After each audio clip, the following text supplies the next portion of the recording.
என்னுடைய குடும்பம் வந்து பாரம்பரியமா சொன்னா ஒரு ஐஏஎஸ், என்னோட தாத்தா வந்து ஐஏஎஸ், அவரோட ஒரு ஐஏஎஸ் உடைய பேரன்னு கூட சொல்லலாம். உண்மைதான்.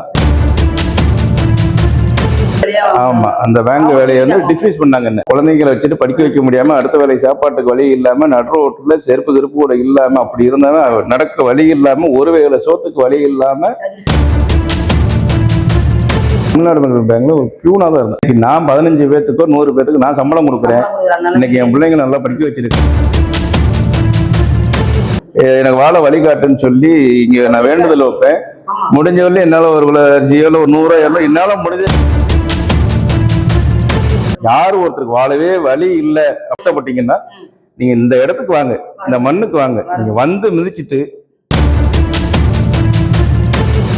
தெய்வம் என்னை கைவிடலைங்கிறதுக்கு இந்த இடம் சாட்சி, இந்த தெய்வம் சாட்சி.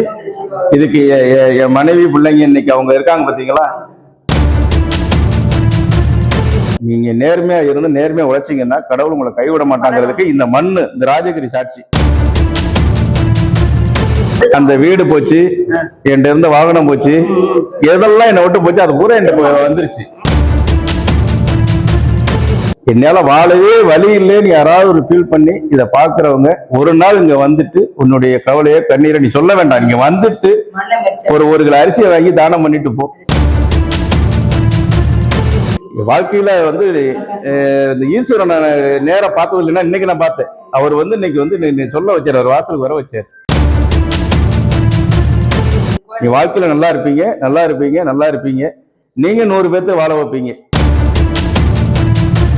என்னுடைய பெருமையை சொல்றதுக்கு எனக்கு இதை விட பெரிய வாய்ப்பு இனிமேல் கிடைக்குமா என்னன்னு எனக்கு தெரியாது. நான் வந்து என்னுடைய குடும்பம் வந்து பாரம்பரியமா சொன்னா ஒரு ஐஏஎஸ், என்னோட தாத்தா வந்து ஐஏஎஸ், அவரோட ஒரு ஐஏஎஸ் உடைய பேரன்னு கூட சொல்லலாம். உண்மைதான். அவர் வந்து எனக்கு ஒரு தனியார் வங்கியில வேலை வாங்கி கொடுத்தாரு. 18 வருஷம் அந்த பேங்க்ல வேலை பார்த்தேன். சிலருடைய மேனேஜர், அவங்களுடைய உயர் அதிகாரியுடைய சில பிரச்சனை அவங்க பண்ணதுனால எனக்கு இந்த வேலையை வேண்டாம்ங்கிற சூழ்நிலைக்கு போகணும்னு சொல்லி டிஸ்மிஸ் ஆர்டர் கொடுத்தாங்க. ஒரு பொண்ணு ஒரு பையன் இன்னைக்கு எல்லாம் காலேஜ் படிச்சுட்டு இருக்காங்க. ஆமா, அந்த பேங்க் வேலையை வந்து டிஸ்மிஸ் பண்ணாங்க. என்ன குழந்தைங்களை வச்சுட்டு படிக்க வைக்க முடியாம, அடுத்த வேலை சாப்பாட்டுக்கு வழி இல்லாம, நடு ரோட்ல செருப்பு கிருப்பு கூட இல்லாம, அப்படி இருந்தாலும் நடக்க வழி இல்லாம, ஒரு வேளை சோத்துக்கு வழி இல்லாம வெளியே என்னை தள்ளாங்க. 2016 7-8 வருஷம் எப்படி வாழ்ந்தேங்கிறது எனக்கு தெரியாது. அப்படிப்பட்ட ஒருத்தனை வாழ்க்கையில எல்லாமே நன்மைக்குன்னு சொல்லுவாங்க, எது நடந்தாலும் நன்மைக்குன்னு சொல்லுவாங்க. ஆமா, இன்னைக்கு அப்படி இருந்த என்ன அவங்க தள்ளி விட்டதுனால வந்து நான் வருத்தப்படல. ஆண்டவன் இருக்கான், உண்மை என்னவோ அது கேட்கட்டும்ட்டு வெளியே வந்தேன். இன்னைக்கு அங்க நான் வந்து ஒரு தமிழ்நாடு மெட்ரல் பேங்க்ல ஒரு பியூனா தான் இருந்தேன். இன்னைக்கு நான் 15 பேத்துக்கோ 100 பேத்துக்கு நான் சம்பளம் கொடுக்குறேன். இன்னைக்கு என் பிள்ளைங்க நல்லா படிக்க வச்சிருக்கிறேன். வேலை கிடைக்கல, ஆனா அடுத்த வழியை நான் தேர்ந்தெடுத்து நான் இன்னைக்கு ஒரு வாழவே வழி இல்லாதவனுக்கு எனக்கு வாழ வழி கொடுத்தது இந்த ஈஸ்வரன். இந்த மண் இங்க வந்து 1 கிலோ அரிசியோ என்னால முடிஞ்சதை நான் தானம் பண்ணிட்டு போனேன். 1 கிலோ அரிசியோ இன்னமும் இங்க வருவேன், அமாவாசை பௌர்ணமிக்கு வருவேன். எனக்கு வாழ வழிகாட்டுன்னு சொல்லி இங்க நான் வேண்டுதல் வைப்பேன். முடிஞ்ச வரல என்னால 1 கிலோ அரிசியோ ஒரு 100 என்னால முடிஞ்சதை செஞ்சுட்டு போனேன். வாழவே வழி இல்லை அப்படின்னு இருந்த நானு ஒருத்தர் சொல்லிதான் அங்க வந்தேன். இங்க வந்ததுக்கு அப்புறம் என்னுடைய விஷயத்த நான் சொல்ல வேண்டியதில்லை, மனசுல இருந்தது என்னவோ நடந்து வந்து பண்ணிட்டு இருந்தேன். ஆனா இன்னைக்கு 100 பேத்துக்காவது நான் சம்பளம் கொடுக்குறேன். இன்னைக்கு நான் நல்லா இருக்கிறேன். எல்லாரையும் அண்ணன் தம்பி நல்லதுகிட்ட செய்யறேன். எனக்கு எந்த குறையும் இல்லை. யாரும் ஒருத்தருக்கு வாழவே வழி இல்லை அப்படின்னு யாருக்காவது ஒருத்தர் பார்த்து நீங்க தெரிஞ்சு ரொம்ப கஷ்டப்பட்டீங்கன்னா நீங்க இந்த இடத்துக்கு வாங்க, இந்த மண்ணுக்கு வாங்க. நீங்க வந்து மிதிச்சுட்டு ஒரு வேளை ஒரு அன்னதானத்துக்கு ஏதோ ஒண்ணு செஞ்சுட்டு போ, இல்ல செய்யலனாலும் பரவாயில்ல. உன்னுடைய கஷ்டத்தை இங்க வந்து ஒரு சிட்டு கண்ணீரை விட்டுட்டு போ. அடுத்த வருஷம் உன்னுடைய வாழ்க்கையோட தரத்தை நீ பாரு. வேற ஒண்ணும் செய்ய வேண்டாம். நான் அதனால பட்டு அனுபவிச்சு விட்டாலும் தெய்வம் என்னை கைவிடலைங்கிறதுக்கு இந்த இடம் சாட்சி, இந்த தெய்வம் சாட்சி. இதுக்கு என் மனைவி பிள்ளைங்க இன்னைக்கு அவங்க இருக்காங்க பாத்தீங்களா, அவங்க வாழ்ற வாழ்க்கை சாட்சி.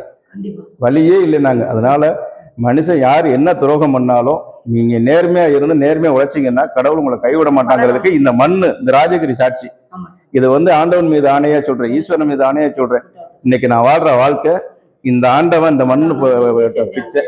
நல்லா இருக்கு ஆண்டவன் முன்னேயத்துல. இதை நான் வாழ்க்கையில என்னைக்கு மறக்க மாட்டேன். வருஷம் இங்க வர்றேன், மாசம் வர்றேன். இந்த அப்படிப்பட்ட ஒரு மண்ணு, இந்த மண்ணுல இன்னைக்கு வந்து இப்படி ஒரு இப்ப நான் எங்கேயோ போனேன். ஏன் எங்க போனேன், எப்படி இங்க வந்தேன்னு எனக்கு தெரியல. கடவுள் ஆணையா எங்கேயோ போய் அங்க போய் திருச்சி போனா அங்க போனா அங்க போனேன்னு போயிட்டு திடீர்னு நீ வந்து ஏங்க நிக்கிறேன்னு தெரியல. என்னை இன்னும் பாருங்க ஏதோ ஒரு வெளி உலகத்துக்கு கொண்டு போறாருங்கிறத இதை விட சக்தி பெருசா வேற ஒண்ணு இல்லை. ஓம் நமச்சிவாய. ரொம்ப நன்றி. கண்டிப்பாமா இந்த வாய்ப்பை கொடுத்தவங்களுக்கு ரொம்ப நன்றி. இது வந்து மனசு தளராம நீங்க அந்த மனசை வைராக்கியம் பண்ணி வெற்றிய பாதையை நோக்கி காலை வச்சீங்க, சக்சஸ் பண்ணீங்க. அதாவது உண்மையை சொல்றதுக்கு ஆண்டவன் கொடுத்த ஒரு பெரிய இடம். நீ யார் கண்ணீர் விட்டு அழுகுறீங்க, வாழவே வழி இல்லைங்க, யாரும் இருந்தாலும் சரி, நீங்க இந்த மண்ணுக்கு வாங்க. அந்த வீடு போச்சு, என்கிட்ட இருந்த வாகனம் போச்சு, எதெல்லாம் என்னை விட்டு போச்சு, அது பூரா என்கிட்ட வந்துருச்சு. அதனால இது நான் சொல்றது, யார் இந்த உலகத்துல எங்க இருந்தாலும் சரி, நீ சிவன் பத்தினாலும் சரி இல்லைனாலும் சரி இருந்தாலும் சரி, என்னால வாழவே வழி இல்லைன்னு யாராவது ஒரு ஃபீல் பண்ணி இதை பாக்குறவங்க ஒரு நாள் இங்க வந்துட்டு உன்னுடைய கவலையை கண்ணீரை நீ சொல்ல வேண்டாம். நீங்க வந்துட்டு ஒரு கிலோ அரிசியை வாங்கி தானம் பண்ணிட்டு போ. இல்ல அதுவும் வழி இல்லைனாலும் வந்து இங்க கொடுக்குற சாப்பாட்டை வாங்கி சாப்பிட்டு போ. நீ வாழ்க்கையில நல்லா இருப்பீங்க, நல்லா இருப்பீங்க, நல்லா இருப்பீங்க. நீங்க 100 பேர்த்த வாழ வைப்பீங்க. அப்படிப்பட்ட செய்யற மண்ணு தான் இந்த ராஜகிரி. யாரா இருந்தாலும் சரி, முடியவே என்ன வாழ வழி இல்லைங்க, இங்க வந்துட்டு போ. இங்க வந்துட்டு நீ நினைச்ச காரியத்துக்கு போ. எதுனாலும் ஜெயம் ஜெயம் ஜெயம். ஈஸ்வரா வாங்க. என் பேர் தியாகராஜன். இதை சுத்தி ஏன் இங்க வந்து எப்படின்னு தெரியல.